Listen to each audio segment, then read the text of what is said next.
po yung bidos nating dinamo. 3-in-1. Pwede po siyang gamitin sa poso. Pwede rin po siya sa Jetmatic. 3-in-1 po yan. Yung pang tubo niya sa ilalim bidos. Ayan, connect po siya dyan. Dumunta sa dinamo. Ayan. At pwede rin po siyang pupunta ng Jetmatic. Magkaiba lang po yung kanyang switch or yung breaker niya. Bali yung dinamo, kumukonsumo tayo ng 24 hours ay 200 to 250 pesos lang sa 24 hours po yun, ano. At ang lakas ng agos niya, ayan, nakita nyo naman, ano. Good for 1 hectare yung 24 hours. Yun po ay nabasag na, kaya 24 hours puno po lahat yun. Pag naman po karoroto pa lang, halos mahigit naman siyang mga 28 hours puno na rin yun sa hektarya, yung karoroto pa lang. Pero pag naman nabasag na minsan nakukuha lang pong kalahating araw pagka ganitong tuyo. Ayan, kasi iipon na po ng tubig yan. Ano po ba yung kaibahan nung di kuryente sa di diesel? Bali sabay po namin siyang pinaandar. Ayan, oh. Dito po muna tayo sa dinamo kasi maliit lang po talaga ang konsumo niya. Ito po yung dinamo. 1 hectare 24 hours puno po yan. Ito kabubuhay lang niya, no? Halos ayan 3 hours pa lang, doon na sa ikatlong pitak. So punta naman tayo sa isa, sa diesel naman. Ano naman yung konsumo ng diesel? Syempre kumukonsumo tayo sa diesel ng 2 container o 1.5 container sa loob ng 24 oras. Yun ay lagi mo pang kakargahan. So dito tayo ngayon sa deep well.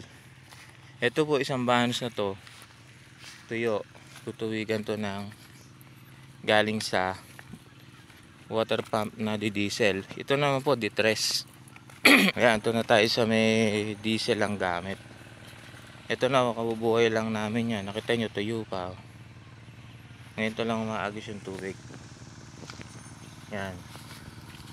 Ito ay distress na makina. Disate. Ay, yung disate po, presyo po ng disate 13,400 di diesel. Ayan. Katayin sa makina. Ito siya. Yung isang container nito nauubos ng 14 hours.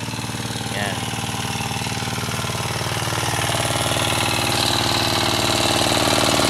Yan, detress.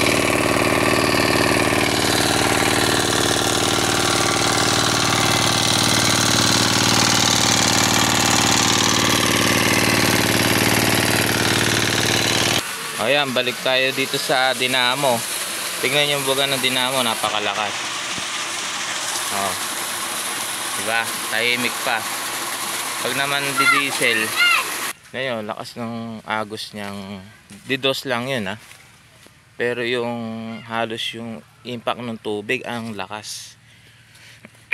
So sa gusto pong gumamit, ayan po, babasihan nyo na yung mga detalye kung ano yung diferensya ng mga consumption nila. Kasi hindi naman po siya nagiinit, okay naman yung 24 hours niya. Isa pa, mas mabilis. At yung presyo po ng dinamo natin ay 10,300. Gawa na po yun, naitayo nyo na, nailagay nyo na yung mga dinamo. Kung magpapatayo kayo ng poso, didos ng PVC ipalagay nyo. Kung sakasakaling kamukha rin ito, tabi kayo ng bukirin, magagamit nyo pa. Lagyan nyo lang na extension. Yun lang po masasabi ko sa mga gustong magpagawa ng poso. All in one. Andun na yung Jetmatic nyo, yung pang deep well nyo, andun pa yung poso nyo. Mas makakatipid po tayo. Ang naging lalim lang po ng tubo nya ay nasa 2 lang po yun na mahaba na PVC. Kaya yun lang po, para sa akin, mas okay po sa akin yung dinamo kaysa sa diesel. Mas malaki po mauubos natin sa diesel eh. Sa dinamo po napakatipid po talaga. Ayun lang po, RC Agri TV po. Kaya sa mga hindi pa po nakakapag-subscribe dyan, sana po kahit isang click nyo lang, malaking tulong na po sa amin yon. Libre lang din naman po ang pag-subscribe. Kaya tara, subscribe na tayo at maraming salamat sa mga manonood at nanonood pa. RC Agri TV. Sige po, medyo na lang.